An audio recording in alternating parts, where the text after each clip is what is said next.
On Election Day, Tuesday, November 8th, 2016, the students of Northport High School did not have classes. They were not together when the ballots were cast for the next President of the United States. When the students came back together on Wednesday, November 9th, 2016, Donald J. Trump had won the election over Hillary Clinton. The Port Press decided to ask students how they felt about the election now that it was over. The views expressed by these students do not reflect the Northport School District or Northport High School. They reflect only the young men and women who supported both candidates. This is what they said. The question is, how do you feel today about the election yesterday? I feel great, coming off a big win from last night. Big Trump supporter here. I'm really excited, so it's a good day. I feel terrible. I have a plan already set. I'm gonna go in an RV, drive through the border, and live a happy Canadian life. As an Arab American Muslim, the outcome of this election has left me concerned. Some sigh in relief, but I am left in fear of what's to come as Trump's hateful rhetoric runs through my mind. As I try to come to terms with these events, I think of my parents. 20 years ago, they uprooted their lives in hopes of better opportunities and freedoms, a better life for their children. Similarly, Americans, despite division, are united by the goal of improving our quality of life. Despite this outcome, I will do what I can to ensure my community has a better tomorrow. Well, I was in neutral for most of the process. I normally would want to vote for the Republican candidate, but I'm not a huge fan of Donald Trump. However, I am not a huge fan of Hillary Clinton, and now that Trump is president, I thought it was, honestly, in the morning, I thought it was kind of funny because Hillary thought she had this one all wrapped up. Now that she's lost, I've just got to accept it. Now, as crazy as the things that Donald Trump says, now he's our president, I've got to accept it, we've got to accept it, and we have to work with him as the president of the United States. Honestly, I'm still in denial, still pulling for Bernie. What he's doing with healthcare and women's rights, I'm not for it, and I think this country is doomed. But hey, we made it through Jackson, maybe we'll make it through Trump. I'm completely nauseated and disgusted by the fact that all of this is happening. As someone who is of Jewish descent, it scares me so much, all of his plans for Muslims in this country, and just the fact that he's going back to all of these horrific things that have happened to my people just scares me so much. I think that it's unfortunate that she lost, but it's not the end of the world.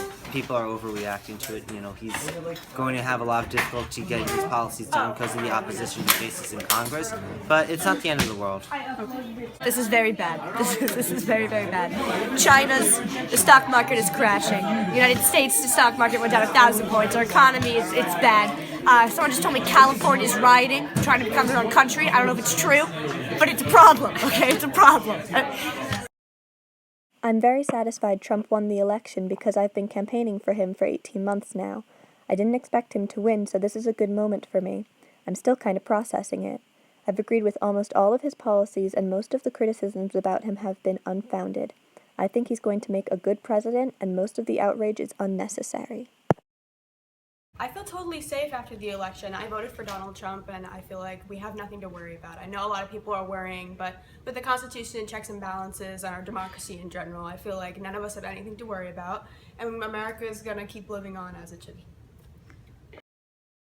I'm disappointed but not surprised. The reality is our country is flawed in our justice system and electoral process. People choose to act on their own beliefs and privilege, and the final result is something that is not best for everyone. Today, many people are rejoicing, throwing their obnoxious red caps in the polluted air. Others contemplate leaving the country, fearing for their lives. Trump won, but his victory also encouraged the mindset that misogyny, racism, and homophobia are okay. He might have won, but he's not my president. Personally, as a Republican, I'm kind of proud of the House majority. Donald Trump leading us is a little iffy, if I'm being completely honest. But we're going to have to support him regardless of what happens, and that's all I can really say. I feel scared for myself and other members of the LGBT community, mostly because of the harsh statements made by Mike Pence on election night. that Donald Trump was going to be an anti-LGBT president and that he was going to remove the protection rights for transgender students from discrimination. The laws passed under Obama's term have changed so many things for the better in the LGBT community. I don't really agree with either Trump or Clinton, but at least Clinton would have kept the protection laws for this community who desperately needs them.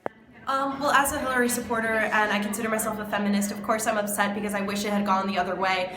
But I do feel that we should accept what's happened, and if any protests are made, it shouldn't be against our president, but rather against maybe things that people stand for that they feel like might be in jeopardy because of the election. Well, I thought both major party candidates were pretty bad, but I think Gary Johnson was pretty cool. If he wasn't such a burnout, definitely would have had my vote. And if I was 18, but Gary Johnson 2020, let's go. Whatever your politics may be, the Port Press reminds students to be open-minded and above all respectful to the opinions of their peers. America is still our country, and we are still her patient, intelligent citizens.